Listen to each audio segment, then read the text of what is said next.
You're listening to the Well Woman podcast. I'm your host, Jema Lee, women's menstrual cycle educator, natural fertility coach, and daytime mermaid. This is a place where we discuss all things periods, poo, ovulation, fertility, and sex. Join me weekly as we rediscover our menstrual cycles, unlock its superpowers, and guide you back into your cyclical nature.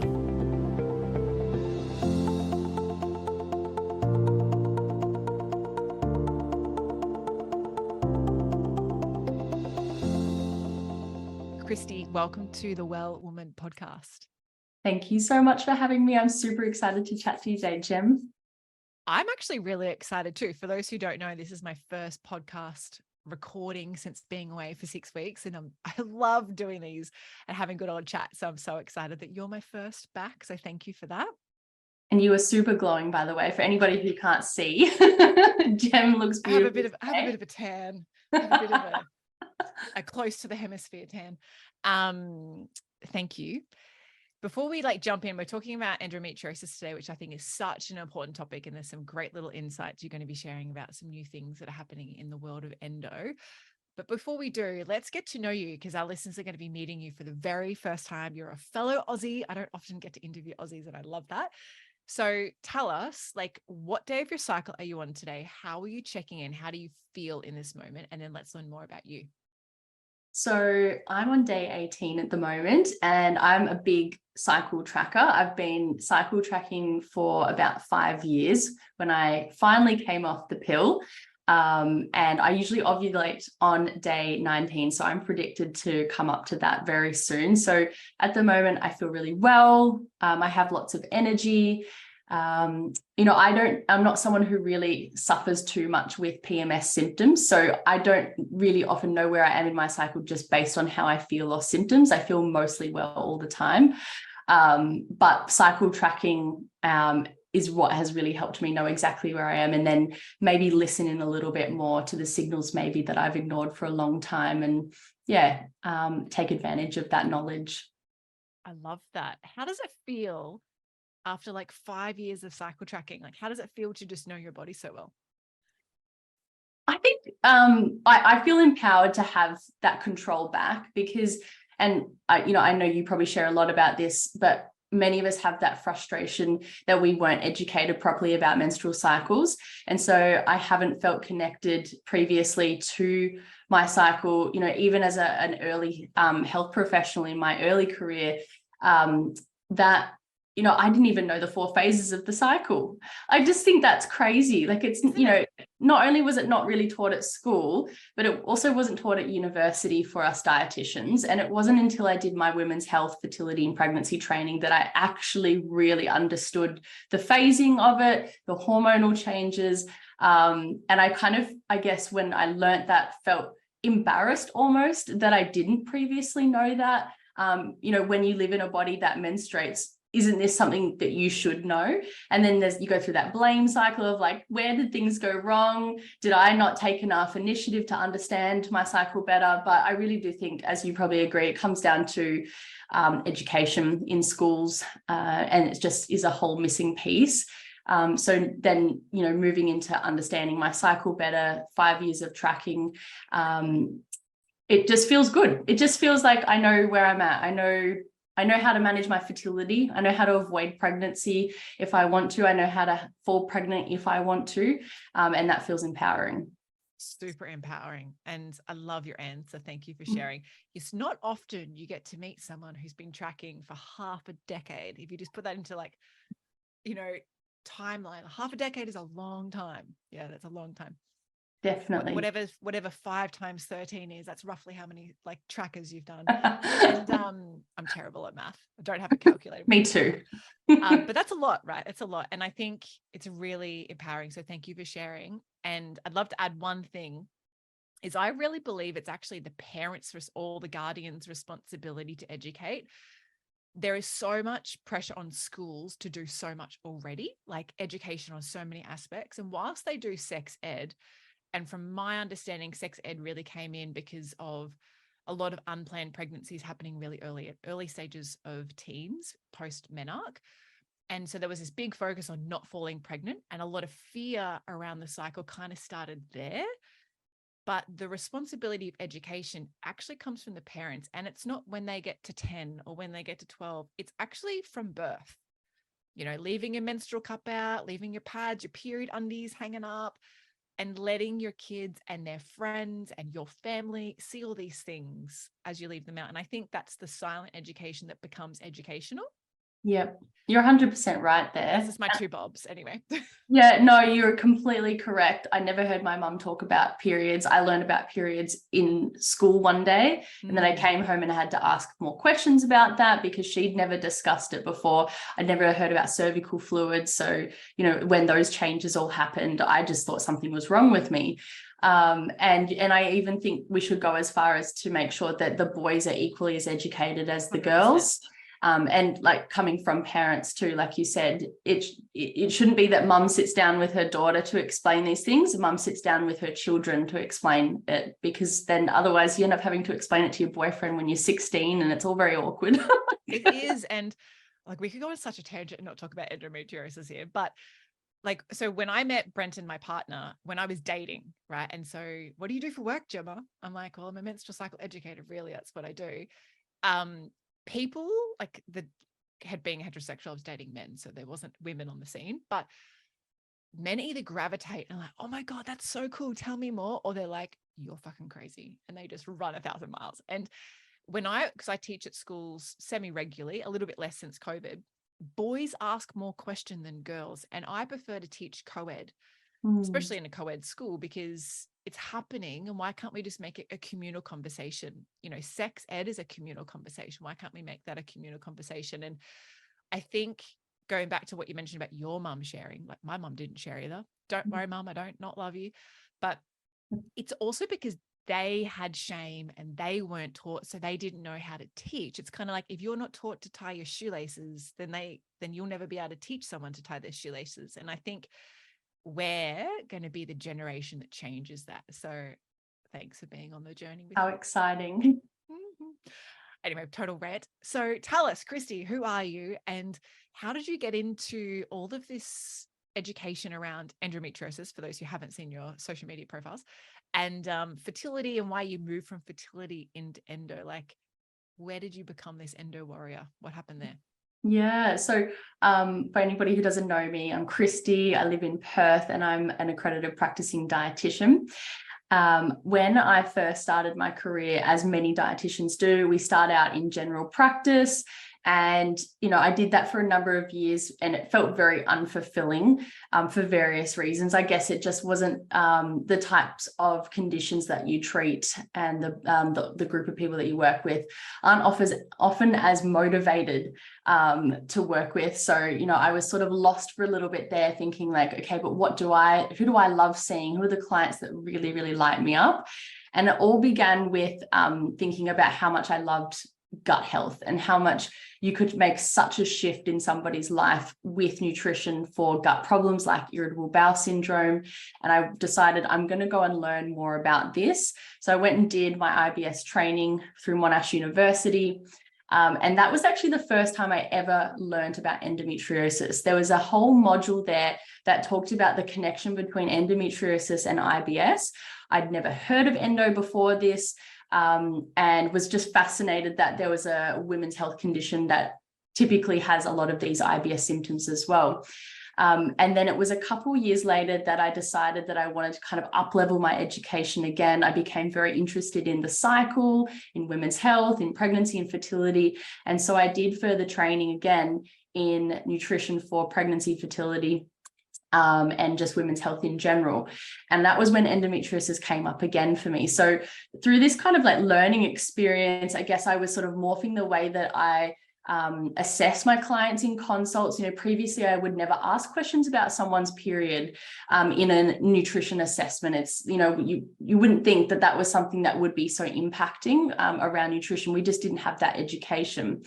And so it was about that time when I started actually putting together my two, I guess, education backgrounds, IBS and women's health together. I decided to go and start my own business, started consulting privately. And I had this wild idea that I was going to be seeing mostly pregnant women who had maybe like constipation issues.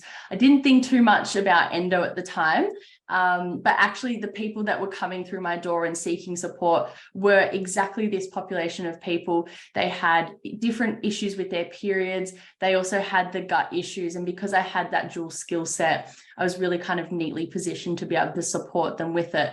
But at this point, I didn't know the whole background on endo in terms of the hardship that they have been through with misdiagnosis, not being heard by their doctors, the amount of, I guess, like medical gaslighting is the best way to describe it, that they have experienced in not being believed about their symptoms. And as I mentioned earlier before, I've never personally experienced a significant, PMS kind of like lead up to my period, minimal pain throughout my life. And so when I had clients coming and telling me that their periods were so painful, they couldn't go to work, they couldn't get out of bed, they'd be vomiting, this kind of like level of pain was just like, what do you mean? And for them, they didn't know that that wasn't normal, that they thought this is what periods do. I've been told by every single doctor that it is normal to have this intensity of period pain, and what they just kind of get sent home with the pill or whatever hormonal therapy to go and manage it, take some more painkillers. And I guess I was the first practitioner for a lot of these clients who said to them, no, like that's actually not normal at all. You shouldn't, like, your period shouldn't stop you from working. It shouldn't stop you from enjoying your daily activities, your quality of life. And because I had known about endometriosis through that study, I started educating about it, and I started, have you heard of endo? And, not to overstep the doctor's, like diagnosis here, but, a lot of these women hadn't really even heard of endo themselves. So I helped guide them back to their doctor with, a written letter. I had to get on the phone because they were going back and the doctors were just pretty much going back to the same old routine diagnosis of just, this is just, period pain. So it really did take to actually like getting on the phone and hounding down the doctors, like, this is not normal. This is not something someone should live with. Have you considered endometriosis? Da, da, da, da, da. So it was some of those first clients that I had who were then, I supported them through to getting to a gynecologist who then diagnosed them. And I guess like that whole experience of going on the journey of seeing how, I guess, neglected they were as a population of people who really needed support, and then all the way through to getting answers and clarity on what was going on for them, I think was just so rewarding for me. I'd finally found what really, really lit me up. And so I kind of just decided, I was like, wow, like, I should just do this. Like, this is like what makes me get out of bed every day, thinking about supporting people like this. And I've never done anything else since. It's just like the last 4 years, it's been my entire career. And I just love it. And I know why you love it. It's very rewarding supporting someone understanding new aspects of their body and their cycle. Thank you so much for sharing. For those who are watching this on a video, I've just got the sun reflecting. So I've just got really dark as the sun's beaming on me in the afternoon. So much in your story. And something that I really, really love, Christie, is that so many people get into a particular aspect of health because they've had an experience. I'm one of those people. I got PCOS after coming off the hormonal contraceptive, and I was the same. I'd studied all these different things and I'd worked in food science formulation, and not one person had told me about the 4 phases of the cycle. And I was like, this is bullshit. So I can really resonate with that. And I love that even though you don't have a personal experience with endo, you can really resonate and support those people. And I feel that there's a lot of people out there, most endo educators have had endo themselves. And I think you don't have to have had the experience to be a great educator. And so I really love that about you. So thank you so much for sharing. Thank you. Do you know, I just wanted to add, like, that's probably what makes me extremely different, that of all the other endo dietitians or educators, I'm probably the only one who doesn't have endo. And I had I had some previous kind of like unusual period symptoms, not so much like PMS pains and things, but irregularities with bleeding and things. And I had been through that kind of back and forth with the doctors who weren't really that interested in investigating the issue. And I think that frustration for me in my own health, that was what really transferred across when I met these people who were dealing with so much more than I ever dealt with.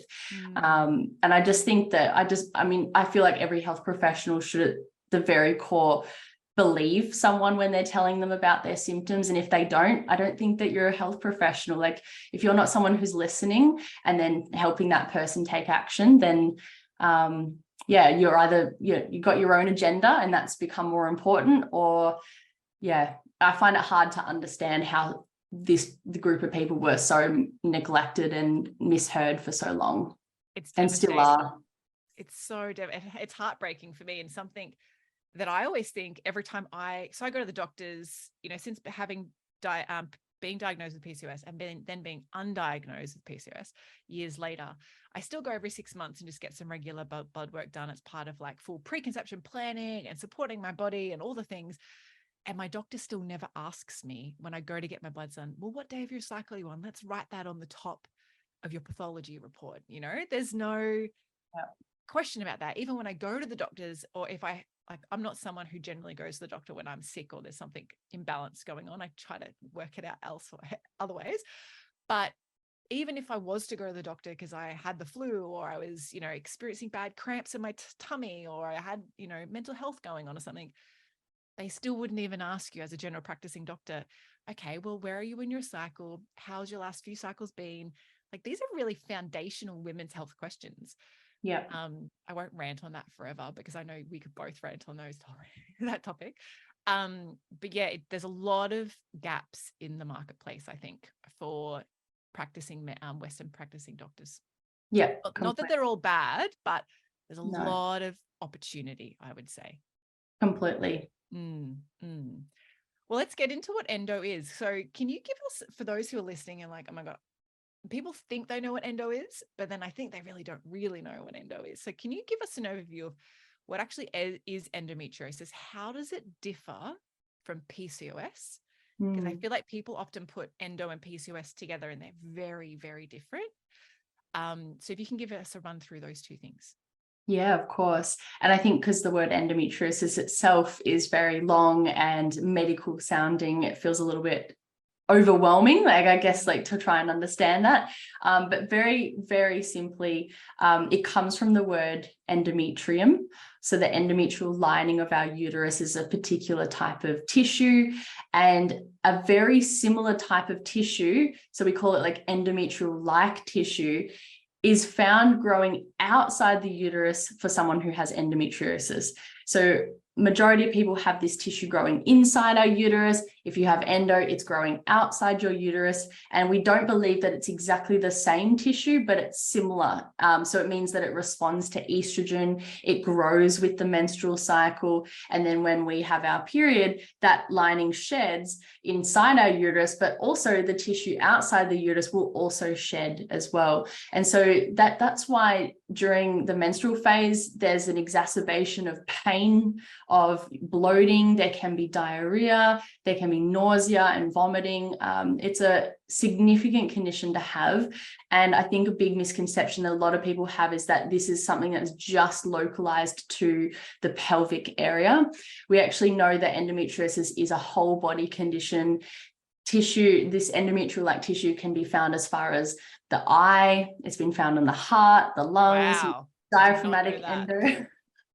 Yeah, so it can travel. It's it's not always just localized to the pelvis, but even more than that, because the symptoms, because of the, I guess, underlying hallmark features that drive the condition, so this hormone imbalance, inflammation, and then this gut and immune dysfunction, the symptoms can affect more than just your pelvis. It can affect your brain, so your brain fog and fatigue become a big issue. It can affect moods. It can affect the way your gut functions. And this is why nutrition becomes such a huge piece to managing it.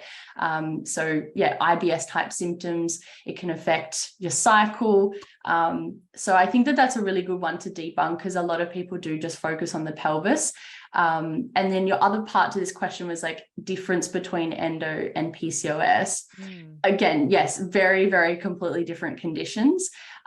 Typically with PCOS, we like, not everybody has insulin resistance, but that is one of the big features of PCOS. We don't tend to see that so much in endo, and we don't see painful periods as much in PCOS either. So hormonally, they're quite different. Like PCOS is more characterized by higher androgen or male sex hormone levels, whereas endo tends to be more characterized by more higher female sex hormones.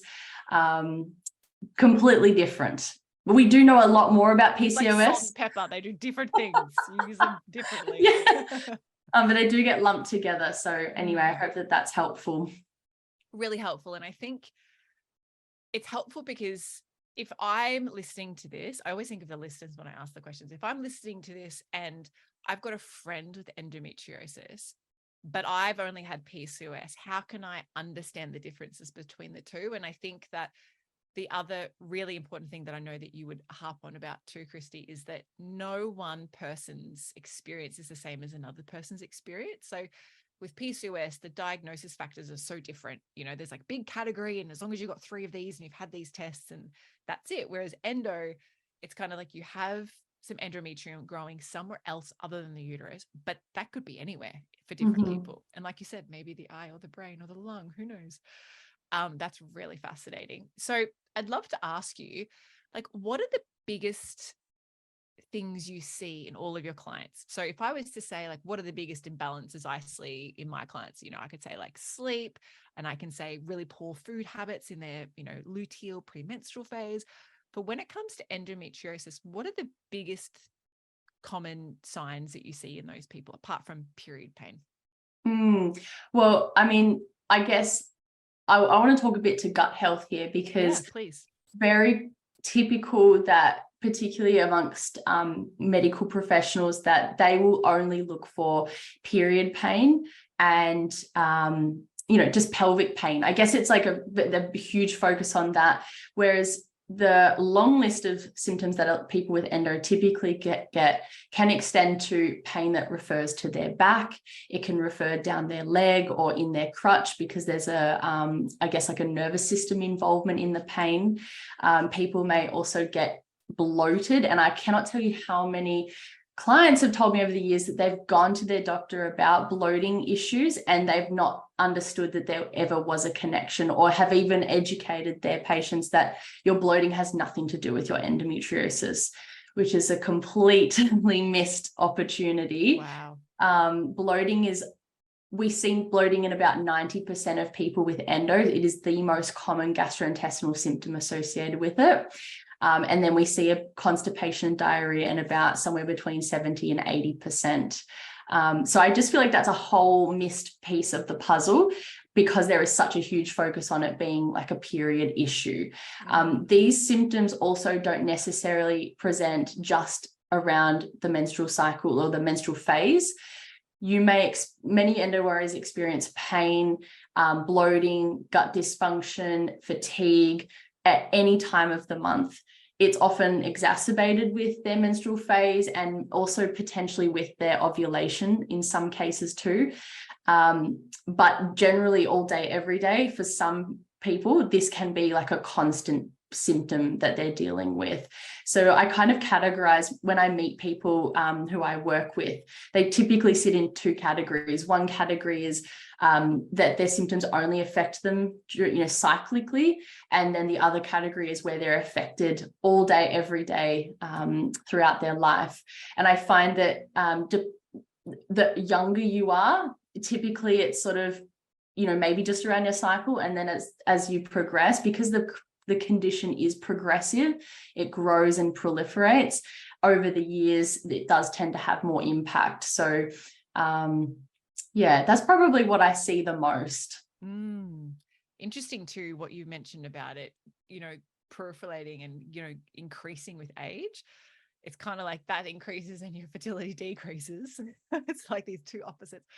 But it's also a good identifier to, like, as soon as you think something's going on, like, let's look at getting some support straight away. And thankfully, now we have more doctors or more medical professionals who are aware of endometriosis, as opposed to 10 years ago from today or 20 years ago from today. So there's a lot of things going on. And I'd love to ask you the question, what do you think creates endometriosis? Ooh. Like, I often get asked the question, like, why do you think we're menstruating younger and younger than we ever have before? And it's a good question. And like, there's so many answers to it, but I'd love to get your insight just off the top of your head. Like, there's no wrong or right. It's just your insights. What do you think really contributes to endometriosis in people? This is the golden ticket question, because we don't currently know what causes endometriosis. There's a few different theories that exist, and there's some kind of new emerging theories that we have. So some of the more old school theories was, the first one was retrograde menstruation. So they thought that there was kind of a backflow of menstrual blood going back into the pelvic cavity. And that, and, you know, it would get caught out there, and then it would sort of like stick and grow and do all of that. That theory hasn't really been 100% proven, because they now know that we all actually experience some amount of retrograde menstruation, which is interesting. However, there are, you know, a majority of people have retrograde menstruation, but that tissue never goes on to become aggressive like endometrial tissue does. So that theory is kind of by the wayside. There's kind of new emerging understanding about the immune system involvement now, because endo is becoming increasingly recognized as an immune and inflammatory condition, not just a hormonal condition. So this is what I personally think. I think that there is some amount of retrograde backflow of endometrial tissue. That might be how it initially places out there. It's the immune system's job to recognize that tissue, go, you don't belong here, destroy it and remove it. And that's what it normally does. But for some reason, in the case of someone with endometriosis, there's some sort of immune dysfunction. It doesn't have this normal, I guess, way of managing the displaced cells. And in fact, it actually exacerbates it and turns it into something that has the ability to grow quite aggressively. So I think that there's a huge immune system involvement. You'll get a lot of people that will even call it an autoimmune condition. We're not really there yet to actually call it that. We know that endo is commonly associated with celiac disease and hypothyroidism as well, or even like Hashimoto's and Graves', so other similar autoimmune conditions, but we don't know 100%. But that's my personal thoughts, and I think that a lot of people are on a similar train of thinking that way too. So yeah, I mean, we just need more research to better understand it, because once we understand what's happening at the root cause, then we can finally have better treatment options. And we know that there's a huge genetic piece to it. So if your mum, your aunt, or your sister has endo, you're more likely, I think 10 times more likely to get it. So there's obviously a mixture of genetics involved. Maybe there's epigenetics involved. So maybe environmental factors that switch on those genes, immune system involvement. And yeah, we need to get there, because it's taking too long. Like, come on, team, come on. Come on. Yeah, it's so interesting, because there's so many factors that are different in our world today than what they were 30 years ago. And, you know, the vagina and the yoni and all the things within that, so the cervix, the uterus, the fallopian tubes, ovaries, they're like sponges. And, you know, like, my mind's like, is it because we've used tampons for too long? Or is it because we've used the wrong cleaning detergent on our laundry and our vaginas have been soaking that up for decades?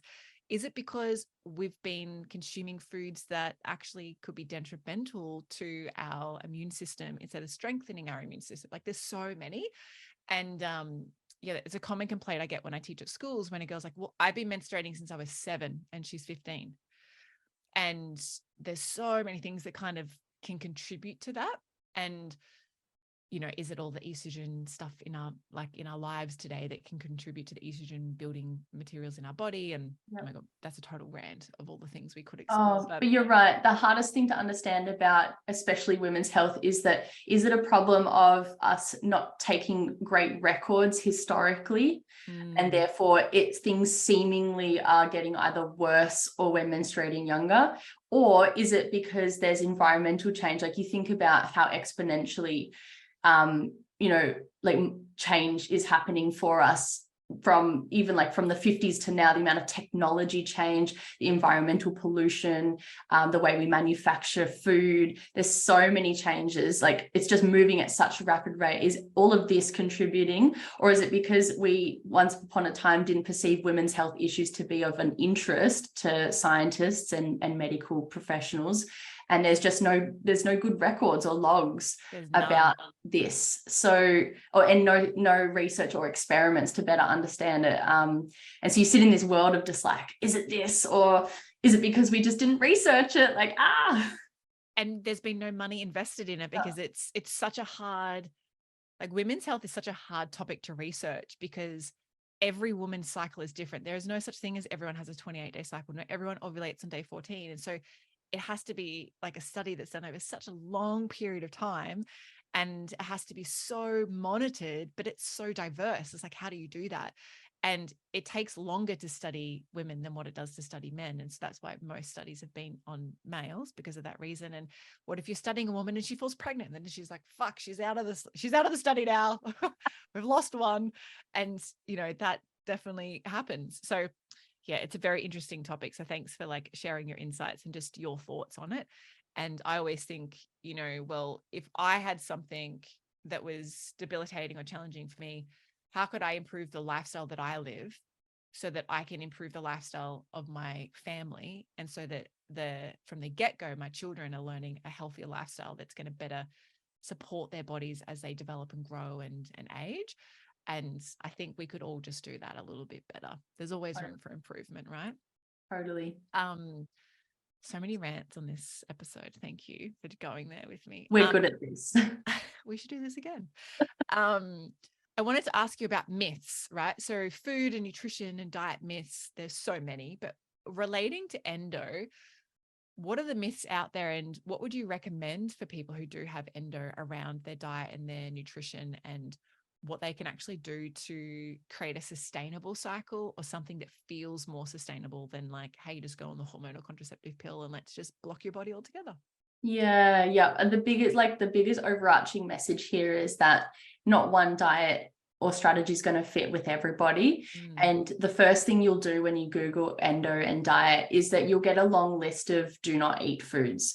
There'll be a complete, ban on gluten, dairy, soy, red meat, even like, maybe carbs. You might even find things that say cut out nightshades, cut out, like, I call it the cutout diet, because it's this heavy focus on cut out all of this stuff. And that's where you need to, focus. And a lot of people will be like, oh, great. Okay, I'll just do that. And then find themselves in this really miserable place of like, okay, but now I feel deprived. I really miss, some of these foods that used to bring me a lot of joy. And you can easily fall into a binge and restrict cycle. And, women already have enough pressure from years of like, media and magazines and movies about body image. And then you throw kind of restrictive diets in the mix.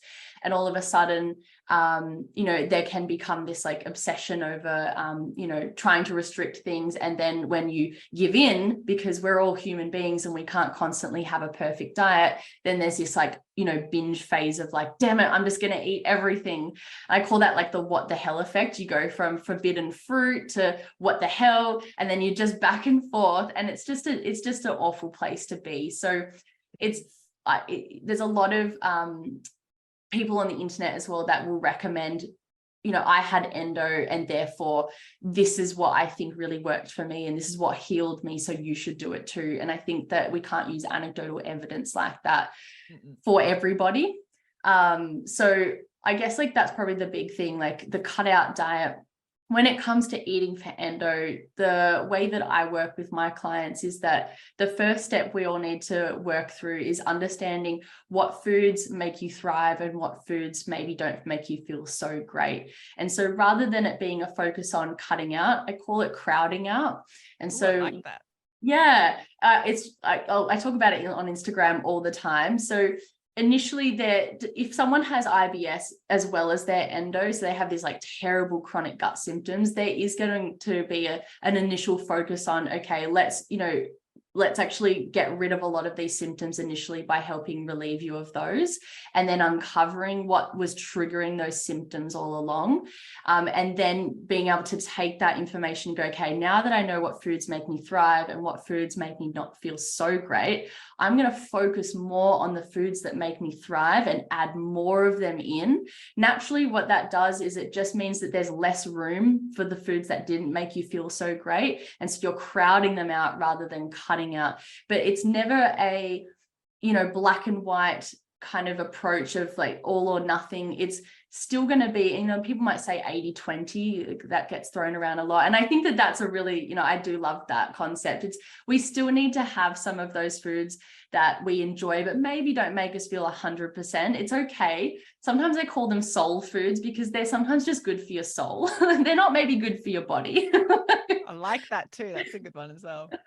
Yeah, so I think that it needs to be individualized. It needs to be, there's a whole mindset piece to it that needs to go in. It's not just a list of foods to eat and not eat, and be supported to make sure that it's sustainable. Because if you can't do something forever, you might as well not start it at all, because you're just going to set yourself up on a path of feeling like you're inadequate, you failed at something, and nutrition and diet is not something that can be a wonderful tool to support you.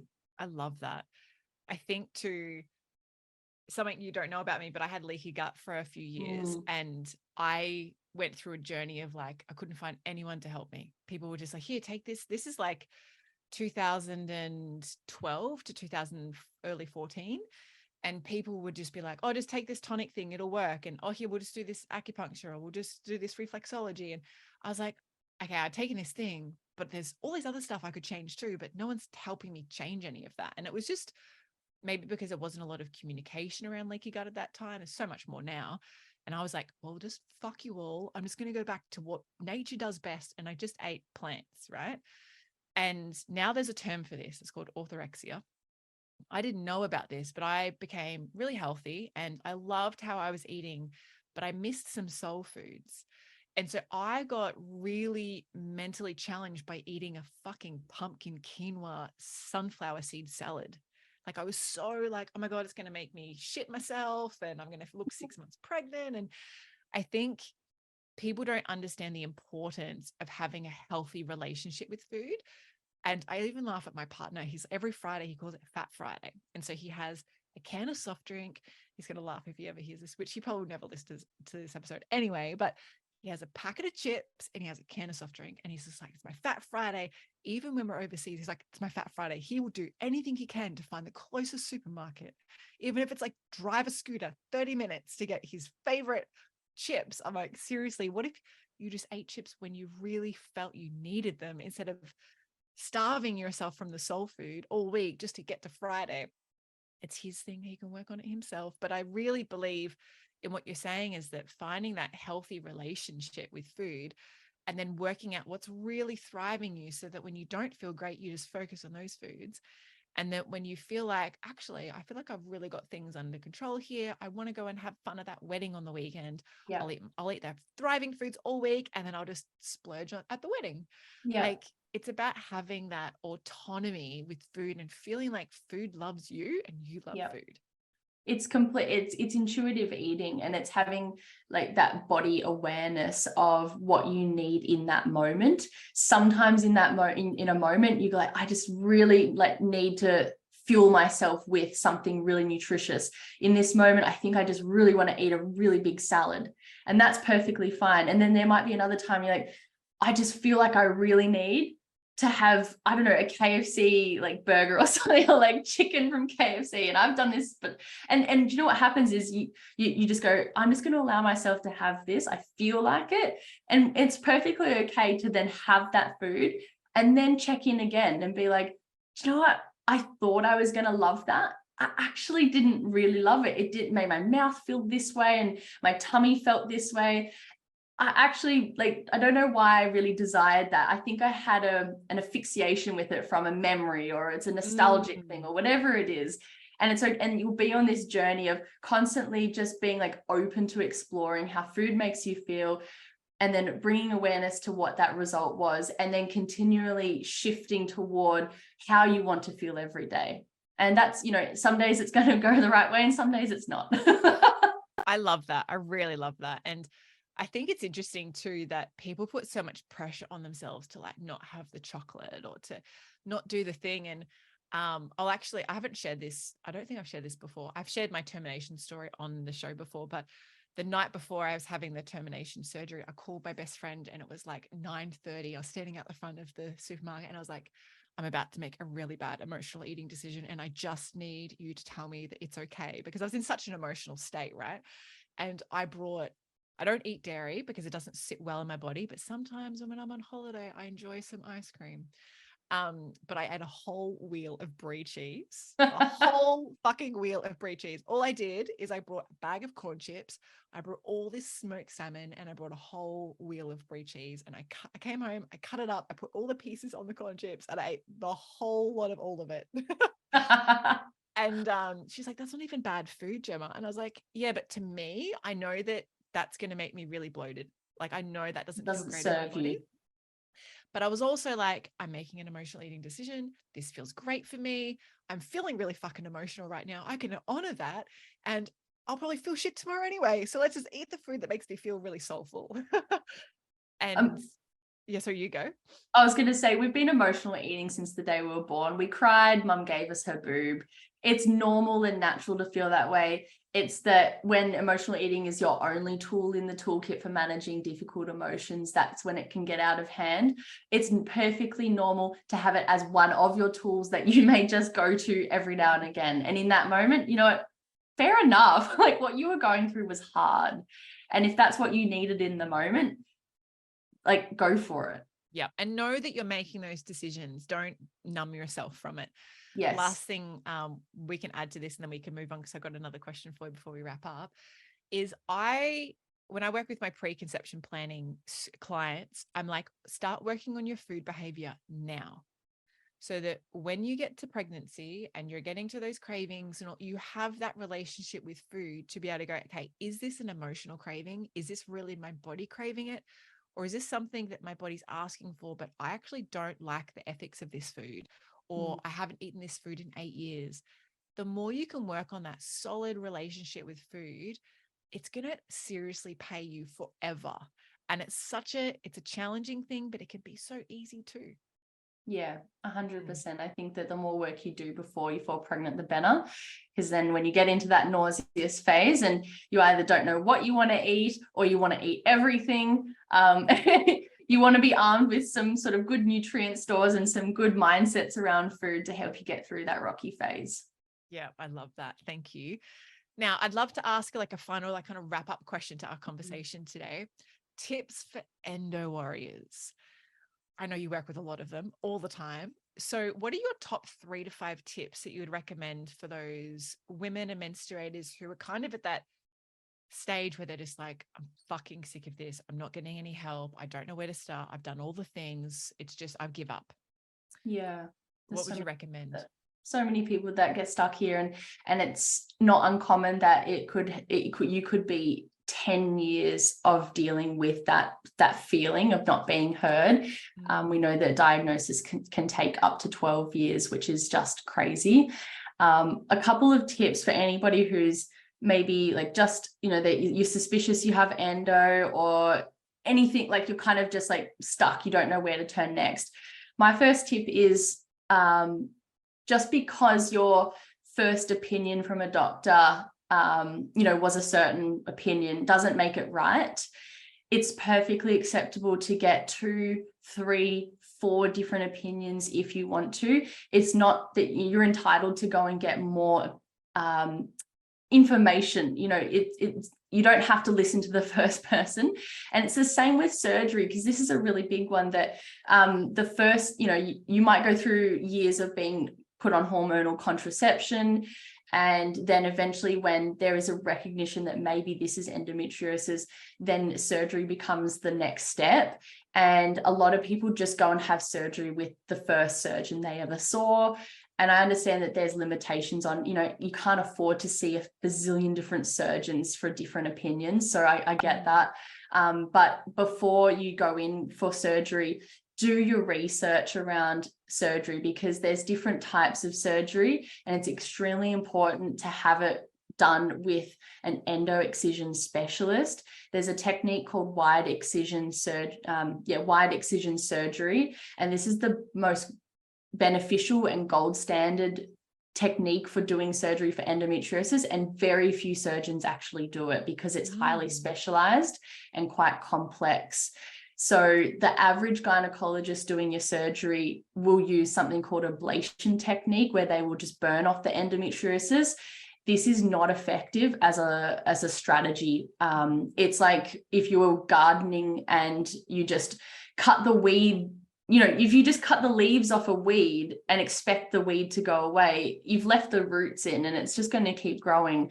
You have to cut the weed out from the roots and pull it out properly. And that's what excision technique is.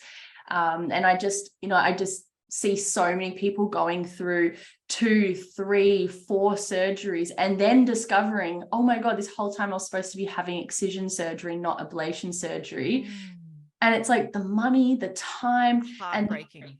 It's heartbreaking, and it really upsets me. And the people who've had 3+ surgeries are often the most common clients that I see, because when you have multiple abdominal surgeries, there's development of scar tissue and like nerve damage as well from surgery. So, you know, development of more gastrointestinal issues become a problem. So if we can avoid this, if you're at that beginning place, do your research on your surgeon, ask them these questions, like what kind of technique of surgery are you doing? How many people with endo do you treat? Will you be doing the surgery or your trainee? You know, what's the outcome I can expect from this surgery? So you can understand like what's the symptom benefit I'm going to expect, because you might be going in with bloating and diarrhea and constipation and fatigue and expect your surgery to achieve those things for you, but it's not. Surgery does not address those types of symptoms. So, you know, kind of having that clarity on like, what am I going to get out of this? And I think surgery is beneficial for people with endo, but with the right surgeon and the right technique. So I just think that that's really important to say. And the other really big key thing is that endo being a whole body condition, it's multifaceted. Surgery is not going to be the thing that will fix your endo. Medication's not going to be the thing that will fix your endo. Diet all by itself is not going to be the thing that fixes your endo. And likewise for, you know, pelvic physiotherapy and psychology, because it is multifaceted, we actually need to tackle it from multiple different angles. And I call this, you know, thriving with endo. We don't know how to cure endo, but we know how to make living with endo a whole lot better and improve quality of life. And to get to that kind of stage of thriving with endo, it's going to take a number of years. It's not going to be a linear journey. Some, you know, months you'll feel like you're taking huge leaps forward, and then there'll be some setbacks, and that's normal. It's all about just continuing to make progress and tackling it from these different angles. So you may have your medical management that's working for you, great. If it's not, you know, looking outside of that to diet, pelvic physiotherapy or psychology, because all of these modalities have been shown to be really effective for managing symptoms. And keep it simple. Don't try to do it all at once. I explain to people that they should break it down into seasons. So pick out what are the most impacting symptoms for you right now, and tackling those with that, whatever that health professional might be. focusing on that for like 3 to 6 months. And then, you know, when you feel like you've ticked that part off, then you can move on to the next practitioner, because remember that practitioners will all give you homework. So if you try to see everybody at once, you'll be so overwhelmed with all of the strategies and the homework and the things. So just one thing at a time, and know that it's not going to be a magic pill overnight, but doing it is going to be so worth it, and it's going to change your life. Amazing tips. And doing it and taking the time to do it means you're going to instill the habits that you'll have forever, and they won't be habits anymore. They will become just part of your life. Totally. That's it. If you try to rush these things, it's going to feel like you have homework, you know. It's meant to be a layering of shifting your lifestyle, shifting your habits, and eventually these things do become your way of living and your way of being, and it doesn't feel like you're doing any work, but it does take some time to achieve that. So being patient is important. Patience is a virtue, but yes, it's very key. Amazing tips. Thank you so much for sharing this. So transparent and exactly what people really need to hear. So thank you for doing that. This has been amazing. I love chatting with you. We're going to have to do this again. Christie, how can people find you though? I've got one more question, but before I get there, how can people connect with you if they're listening to this and like, this, she sounds like someone I need to talk to, or I need to follow her? Where can they find you? Where's the best place that you hang out? I would say the very best place is Instagram. I am putting out content there 3 times per week, stories every single day. My handle is at endometriosis.dietitian. And you can also find me at my website. So that's christieleenutrition.com. And if you are interested in learning more about nutrition, you don't know where to start, I have a free masterclass for anybody who's interested in learning more and going that little bit deeper. So I share all about the strategy that I use for supporting my clients with endometriosis using diet. And you can find that either on my Instagram link in bio, you can come to my website and you'll see it there. So yeah, come along and join me. Thank you. I'm going to pop that link in the show notes too, so people can find it straight from the episode. This has been amazing. Like I said, I love chatting with you, and I'm excited to hear what you have to answer to this next question that I ask all of our guests. We're going to switch gears, and I want you to think back, Christie, to that younger menstrual self when your mum didn't tell you about your period and you came home from school. But what are 3 things you wish you had have known then about your cycle that you now know today about your cycle? I guess that the most important thing would have been about the phases. I think that I thought your menstrual cycle was just your period. And I think that should just be like basic common knowledge that everybody should know. So I wish I'd known about the 4 phases. I think I wish I had even known more about like cervical fluid or cervical mucus, because for a long time that was a huge mystery to me. Like, what is that? Like, you know what I mean? Like, why is that not explained? My gosh. What's the 3rd thing? I mean, if I was to be like a little bit selfless here, I just wish that there was more education around how much pain is normal, how much flow is normal as well. I think like for me, obviously, like I didn't have to worry too much about pain, but I just think about all of my clients, and had they have all known that how much pain was normal, they could have gotten such an earlier diagnosis and had interventions so much earlier in life, and that would have saved years of trauma. And I just think that would have just completely transformed the entire experience of endometriosis. So, you know, we have some exciting programs that did come through. I don't know if you heard about the PPEP Talk program. It was a school program that educated menstrual health, endometriosis, PCOS. It was like a bit of a pilot thing that they did, and I just thought that was the best thing ever. The best idea that was an investment by the government only about a couple of years ago. Wow. I could talk about this forever. I wish we got more sex education help as well. Just all of it. We just need all of it. It needs a whole nother school just for all the things down there, like the down there ed or something. I don't know.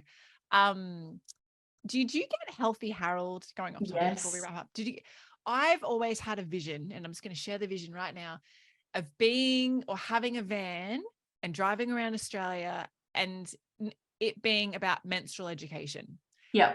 Like Healthy Harold without the stupid like Muppet, for those who don't know, it was like a big bus or a van, a big like trailer in a truck. And it was Harold, who was a Muppet, and he was the educator of health. And he would pop his head out through a little hole in the wall, and you'd all sit in there as like a 7 or 8 year old and learn about health. And I think that was a great initiative from the government, but there was no education about women's health or men's health or any of that. And I think that we could definitely have a big red furry van or bus going around Australia educating young menstruators and those who support menstruators. So that would be great. I have really fond memories of Healthy Harold. I think that the idea of like the engagement with puppets and doing all of that is, you know, I just remember that like the sky in that bus, like it was like a starry night on the ceiling. And I just remember that there was so many magical things about that experience. It's such an opportunity to like educate children about this. But going back to what you said at the very beginning, it is up to the parents as well. And I really look forward to being able to completely change the narrative for my children one day. And from, you know, an early age, for boys and girls, explaining exactly what's going on. And make things different, because I don't want our kids to have to go through that again. Hear ye, hear ye. I love that. So thank you for being a crusader. Thank you so much for being here and sharing all of your beautiful, juicy wisdom. I've loved this. Would love to have you back again at some stage. And I'm so grateful for your time. So thank you so much. Thank you so much, Jem. It's been a pleasure.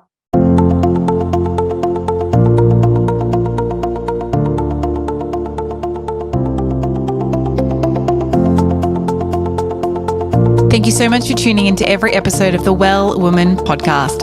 For everything we mentioned in today's episode, you can find this in the show notes over at wellsome.com/podcast. If this episode excited you, please hit follow on Spotify, which means all of my episodes will pop up in your feed weekly so you never miss a weekly drop. I'd love you to leave a review on Apple Podcasts too.